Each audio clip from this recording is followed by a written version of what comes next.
Hey ladies, I'm just having a really tough time over these past couple of weeks, just trying to figure everything out, rhythms and just how to communicate. What's going on with you guys? Hmm. Well, I definitely resonate with the difficulty in rhythms, Sandra. I know for us, these past few weeks have been a time of trying to find new rhythms and working with some more intensity in our relationship since we're together all the time. But I am finding some comfort in hearkening back to things that were comforting for us before. Like before, I had especially two kids that every night would go to bed with, "What's the plan tomorrow, mommy?" And we would talk about the plan, and that was something they'd wake up in the next morning. It was comforting.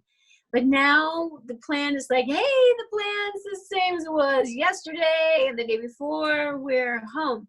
So just recently, I've decided just to become more intentional about coming up with something to look forward to each day, even if it's just a small thing, whether it's a little movie or a walk, or, okay, I'll spend 15 minutes just listening to you talk about lizards.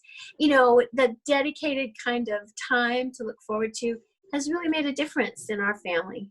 Yes, and creating rhythms and relationships can be tough. And one of Mhm. the things that we have worked constantly as a family is to build relationships, to connect and get closer. And we do that mostly from family meetings. Being a part of a very large family, me, my husband, and our 7 children, it's a family of 9.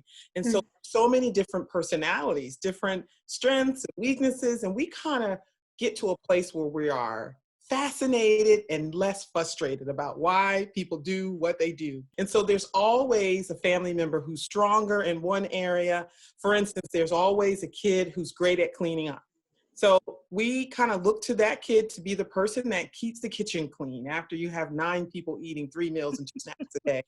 And then there's always the fun person who likes to insert the fun. That's my husband. He loves to insert the fun in the family. He takes the stress away. And then, of course, there's me. I'm the person who wants things clean, pretty rigid.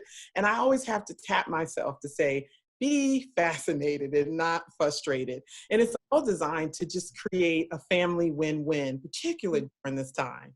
Mm. Wow. In our family, our rhythm is food.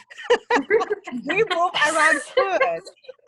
So for us, the way to connect is at dinner time. Everybody has to be downstairs, 3 o'clock, have to help to cook, put the table together.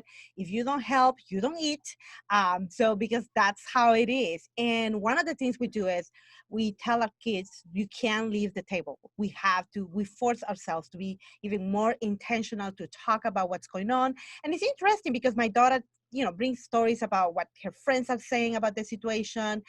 My sister is talking about what's going on in the news, politics. We're talking about what is happening in Latin America. So for us, dinner is very important to connect. And then we walk, and we all go and walk. And my son was complaining because he's athletic, and he's like, "Do I have to walk with you? You're so too slow." He's like, "Yes, you have to walk with us because it's a way for us." We didn't do it before. We didn't go and have a walk after dinner, but now it's very intentional Mm. because we are aware that we need to connect, we need to go outside, and we need to recharge. That's awesome. I mean, for our family, we've had to discover a new rhythm.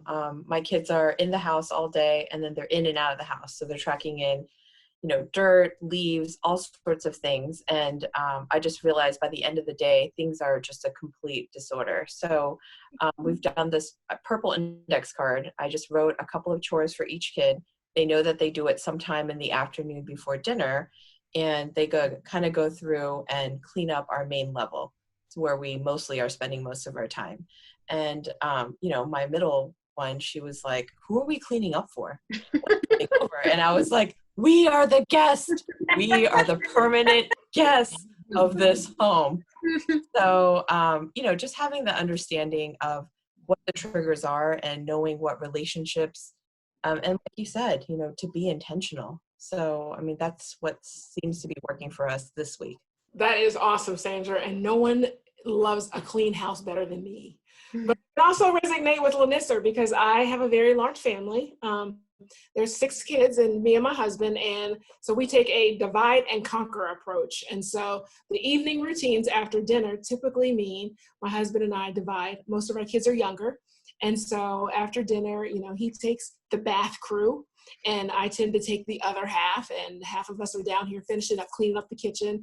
And then I take that crew and start getting them ready. And we're either in the room reading stories or doing whatever whatever the bedtime routine is, whatever is appropriate for that group. Sometimes he has the older of the younger group, or I'm doing the bath group. But whatever it is, we divide and conquer. And we tend to be successful with that approach.